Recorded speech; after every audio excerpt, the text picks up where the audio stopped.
जय शनिदेव भैया जी। जय शनिदेव पुत्र। भैया जी, परम पूज्य भैया जी से हम ये जानना चाहते हैं कि आचार्य प्रशांत जो हैं वेदांत की बातें करते हैं, लेकिन भूत प्रेतों को मानने से इनकार करते हैं और उसका परिहास भी करते हैं। तो आप उसके बारे में क्या कहना चाहेंगे? देखो, जो तब तो आचार्य शब्द ही फीका हो गया ना। वेदांत का मतलब है जो वेद का अंत है, और जो वेद का अंत है वहां पे यक्ष का बड़ा भारी संवाद है। अग्नि को लेके बड़ा भारी संवाद है, तृण मात्र को लेके बड़ा भारी संवाद है। ठीक है, नचिकेता की और उसकी कथा आती है, आत्मपरायण यमराज की कथा आती है। तो ऐसा व्यक्ति जो यक्ष के बारे में बता रहा है, तो फिर यक्ष भी नहीं होते, भूत प्रेत नहीं होते। तो फिर हम वेदांत की सारी बातें झूठी मान लें। जब भूत प्रेत नहीं होते तो यक्ष कहाँ होंगे? हमने देखे हैं क्या? आचार्य प्रशांत ने देखे हैं क्या? तो इस समस्त संसार के भारत के कितने लोगों ने यक्ष को देखा है? बताइए जरा मुझे।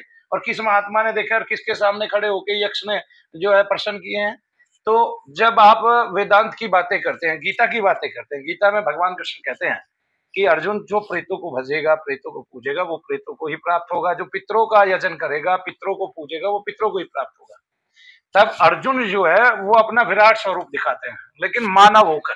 बहुत सारे लोग तो ये मानते हैं कि हमारी कपोल कल्पित जो है कल्पनाएं हैं, हम जो मूर्तियां बनाते हैं वो मानव जैसी कैसे हो सकती है? क्यों नहीं हो सकती? भगवान कृष्ण इतना बड़ा विराट उदाहरण है, बचपन से लेकर अलौकिक हैं।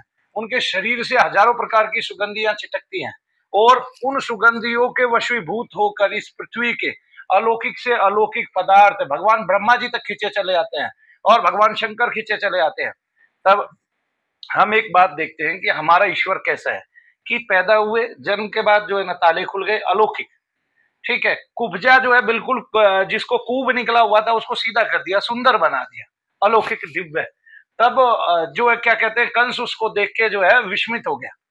तब हम या तो सब कुछ माने या कुछ भी ना माने। फिर अपने बुजुर्गों का, अपने ऋषियों का परिहास ना करें। बताने के लिए बहुत सारी बातें हैं हमारे ग्रंथों में, पुराणों में इतना लिखा हुआ है भूत प्रेत के बारे में, कुछ हद नहीं। और सारे तंत्र ग्रंथों में, तंत्र एक व्यवस्था है, वो ग्रंथ है, उनको ना माना जाए। उनमें इतनी संस्कृत लिखी है कि इतनी बाहर लिखी है, तब हम, और इतनी गूढ़ार्थ है, कुछ हद नहीं। तब उसमें सारा शब्द, सारी सृष्टि, सारा विन्यास लिखा हुआ है, हम क्यों ना माने उसको? जो भगवान शंकर के मुख से गाई गई, ये भी अलौकिक गीता है। ये भी तो भगवान ने जो गाया है वो गीत है, वो गीता है। तो भगवान ने वो भी तो गाया है जो तंत्र ग्रंथ है, तो वो नहीं गाए क्या? तो फिर हम अपने पूर्वजों को झूठा बताए कि हमारे पूर्वज ये झूठे हैं सारे के सारे, केवल आचार्य प्रशांत सच्चे हैं।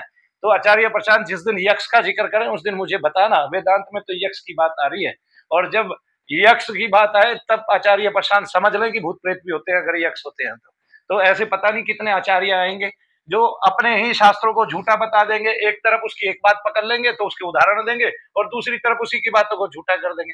भगवान कृष्ण कहते हैं तू पितरों को पूजेगा, पितरों को प्राप्त होगा, प्रेतों को पूजेगा, प्रेतों को प्राप्त होगा, देवताओं को पूजेगा, देवताओं को प्राप्त होगा अर्जुन। और तू मुझे भजेगा, मुझे पूजेगा अनन्य भाव से, तो मुझे प्राप्त होगा। और साथ में ये भी कहते हैं कि तू जिसको भी पूज ले, मैं उसमें आपकी अनन्य श्रद्धा स्थापित कर देता हूं, उसी में आपकी श्रद्धा स्थापित कर देता हूं। अब जल दे, फूल दे, पत्ते दे, ठीक है जी, कुछ भी मुझे अर्पण करो, वो मुझे लगेगा। तो कहां अर्पण करो? कोई तो स्वरूप चाहिएगा, कोई तो विग्रह चाहिएगा, तब श्री विग्रह हम बनाते हैं। अर्जुन ने भगवान कृष्ण को देखा, उनकी अलौकिक छवि का वर्णन कर रहा है, तो हम उससे श्री विग्रह नहीं बना सकते। बनाया है लोगों ने, एक ऐसी विशाल मूर्ति बनाई है जहां पे भगवान विष्णु खड़े हैं और उनके हजारों शीश है। तो जो गीता में बताया वैसे ही शीश है। और प्रभुपाद जी महाराज की भी जो गीता है उसमें प्रथम मेरे ख्याल से वो चरित्र आकलन करे, प्रथम तस्वीर को देखे, अंकन देखे, चित्रांकन देखे, तो वो वही है जिसमें भगवान विष्णु विराट स्वरूप धारण करके खड़े हैं। तो हम कैसा बनाए भगवान का स्वरूप? वो हमारे जैसे ही हैं, राम हमारे जैसे ही थे, कृष्ण हमारे जैसे ही थे, इसी स्वरूप में थे। बस जो भगवान होते हैं, जो देवता होते हैं, उनके शरीर से सुगंधियां छिटकती है, उनको पसीना नहीं आता। मनु भैया को पसीना आ रहा है, उनको नहीं आएगा, ठीक है। और उनमें दिव्यता होती है, अलौकिक होते हैं। भगवान का कोई शरीर भी छू ले तो भगवान का हो जाता है, ऐसे। और जिसमें विदुषी भाव है। फिर दुर्योधन में और आचार्य प्रशांत में क्या फर्क रहा? नहीं समझे आप? दुर्योधन में और आचार्य प्रशांत में कोई फर्क ही नहीं रहेगा, ना रह जाएगा। ठीक है, क्यों? क्योंकि दुर्योधन पिता को तो मान रहा है, पिता है, पिता की बात एक नहीं मान रहा है। पिता को तो मान रहा है, पिता है, पिता महा है, और उसकी बात एक भी नहीं मान रहा है। तो ऐसा मानना क्या प्रभाव डालेगा आपका दुनिया पर? ठीक है, ये आज का जो युवा है ना, ये ही उत्तेजित हो चुका है, पागल हो चुका है। इसको ये ढोंग ढकोसला अंधविश्वास बोलते हैं। एक्चुअली में वो ढोंग ढकोसला अंधविश्वास नहीं है, वो विश्वास है। अंधविश्वास तो ऐसे होता है कि डॉक्टर ने आपसे साइन करा लिए, अब आपकी मृत्यु तक का ठेका ले लिया, अगर मर भी जाएंगे तो आप कुछ नहीं कर सकते। ठीक है, ये है अंधविश्वास। इसका मतलब डॉक्टर को ये विश्वास ही नहीं है कि मैं इसके आदमी को बचा लूंगा तो ये मेरे प्राणपण से मेरी सेवा कर पाएगा। ऐसे चिकित्सक होना दुर्लभ हो गए हैं। अब ऐसे चिकित्सक नहीं रहे।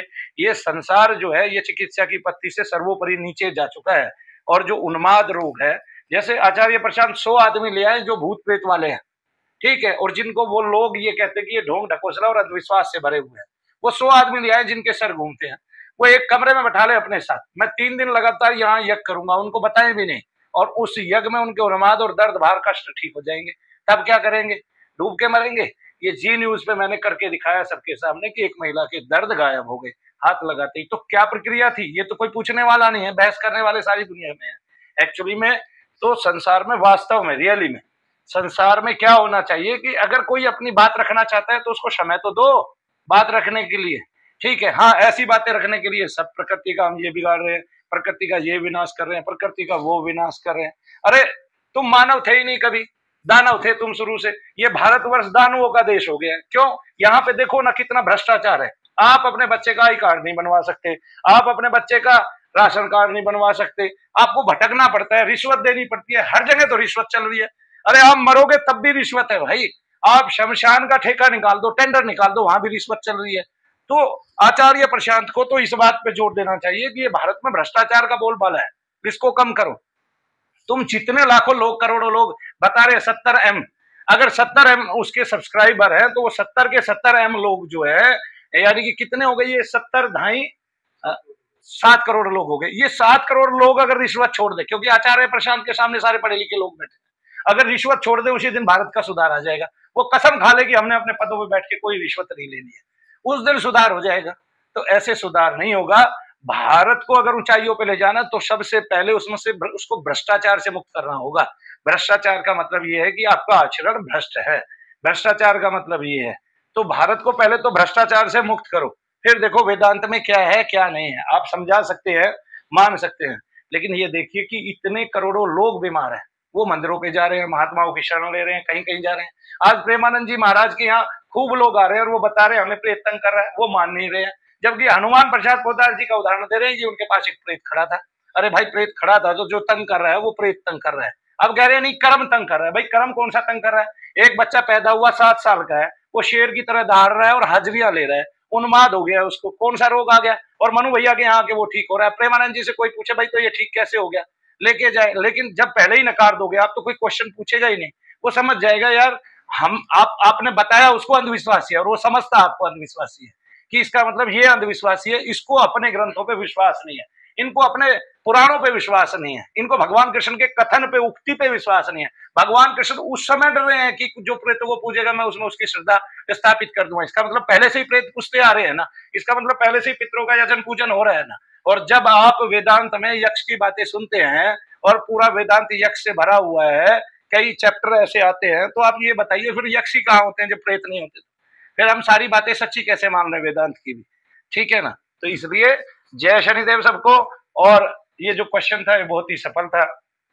मेरे ख्याल से आज के युवाओं को समझना होगा कि मनु भैया जी असत्य नहीं बोलते हैं, फिर भी कोई कहीं भी किसी भी विषय पे, किसी भी मंच पे मुझसे इस विषय में बात कर सकता है। मैं सरेआम सारी दुनिया को दिखा सकता हूँ कि प्रेत जो है वो होते हैं और सारे संसार में उन्होंने रोग, कष्ट, दर्द बढ़ाए हुए हैं पूरे साल के, और इसलिए लोग ठीक नहीं हो रहे हैं और डॉक्टरों का बोलबाला हो गया, परचम लहरा गया और हमारी जो चिकित्सा पद्धति थी वो खत्म हो गई, बिल्कुल नष्ट हो गई।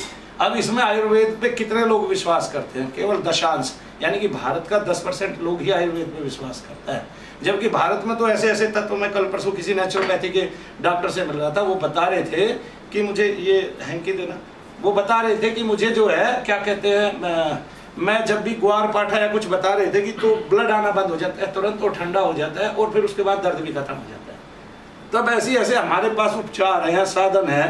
पहले भी लोगों का हनन होता होगा, अंगों का हनन होता होगा युद्धों में, तो उस समय भी कुछ ना कुछ क्रियाएं, कुछ ना कुछ औषधियां लगाई जाती होंगी। तो आज ही हम क्यों पूरे के पूरे आके और इस पे थम गए हैं कि हमें हर रोज एलोपैथी का उपचार चाहिए, जबकि सबको पता है एक दर्द की टैबलेट का एक्शन भी होता है, रिएक्शन भी होता है। और अगर हम उसको निरंतर कुछ समय तक खा रहे हैं तो क्या होगा? फिर वो विस्फोट करेगी हमारे शरीर के अंदर, हमारे शरीर के बॉडी टिश्यूज फैल जाएंगे, ठीक है ना, तो वो मोटापे को ग्रहण कर लेंगे, ओबेसिटी आ जाएगी उनमें। और जैसे ही मोटापा ग्रहण किया, अब क्या होगा, अब आपको सर्वाइकल हो गया जी, अब आपको ये वाला रोग हो गया जी, अब आपको शुगर हो गया जी, अब आपको ये वाला रोग हो गया।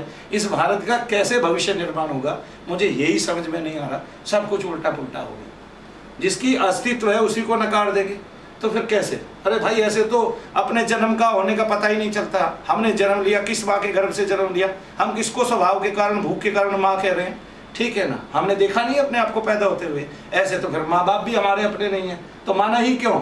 आपने देखा था क्या, क्यों माना?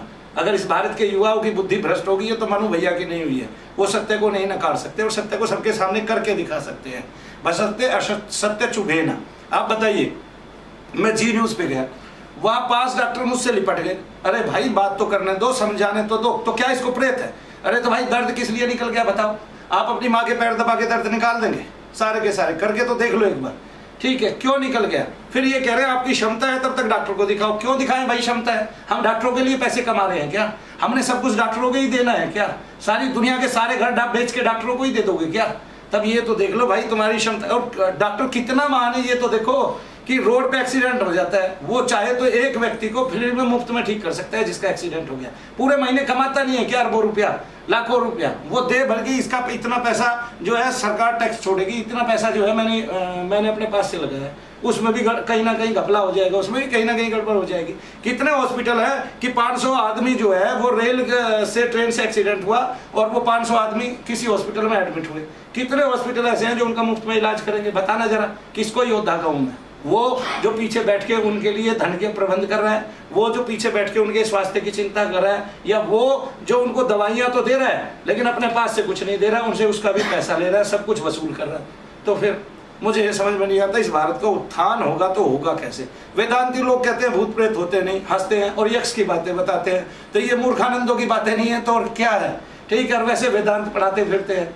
ये बताइए फिर हम यक्ष को क्यों माने भाई, क्या कारण है? अरे भाई प्रेत लोग, पितृ लोग, फिर यक्ष लोग भी है, फिर किन्नर लोग, नाग लोग भी है, ठीक है, फिर पृथ्वी लोग भी है, और फिर ब्रह्म लोग भी है, प्रजापत्य लोग है, तो फिर हम कैसे माने इनकी बातें? ये तो बताओ, ये आधारहीन है, निराधारहीन है। ये वही बात है कि हमने मानना नहीं, ठीक है? आचार्य प्रशांत को आज से 20 साल पहले कोई गंजा कह देता, ठीक है, तब वो उससे लड़ पड़ते। आज तो गंजा कह सकते हैं ना, क्यों? क्योंकि तब तो पता ही नहीं था, गंजेपन होने की उम्मीद ही नहीं थी, तो क्या गंजा नहीं हुआ? तो फिर अरे भाई कभी भी कुछ भी हो सकता है, ये संसार है और इस संसार में सब कुछ जो हमारे ग्रंथों में लिखा है वे हमारे पूर्वज हैं, ऋषि हैं, वे मुनि हैं, वे उन्होंने प्रत्येक मंत्र की साधना में लास्ट में अंतिम में लिखा है। या तो ये मंत्रों से भी बड़े वेदता होगी, ठीक है ना? एक होता है मंत्र, और मंत्र की शक्ति को मनु भैया साथ साथ करके दिखाते हैं, साथ साथ। आप सामने खड़े हो, आपको कष्ट है, दर्द है और भार है, आप मेरे सामने खड़े हो जाइए, आपको मेरा कुछ है, यानी कि प्रेत से और पितृ से कुछ है, आपको साथ साथ तुरंत लाभ होगा और हम आपको ये बता देंगे आपको कोई रोग नहीं है। ये डॉक्टर की मशीन नहीं, मनु भैया की मशीन है, मंत्र वेदता की मशीन है, ये हमारे यज्ञ की मशीन है, ये हमारे पूर्वजों की मशीन है, और हमारी जिव्या की मशीन है जो भगवान का निष्दिन नाम लेती है, प्रत्येक दिन नाम लेती है, ठीक है? तो इसलिए सबको सुनो तो सही, सारी बेकार की चीजें फेंक दो, मल फेंक दो सारा का सारा, टोटली ये मल इकट्ठा किया हुआ है कि आप एक बात को माने वेदांत की, को दूसरी को ना माने। फिर यक्षी कहाँ है वेदांत में? फिर यक्ष के प्रश्न कहाँ गए? तो फिर जय शनिदेव।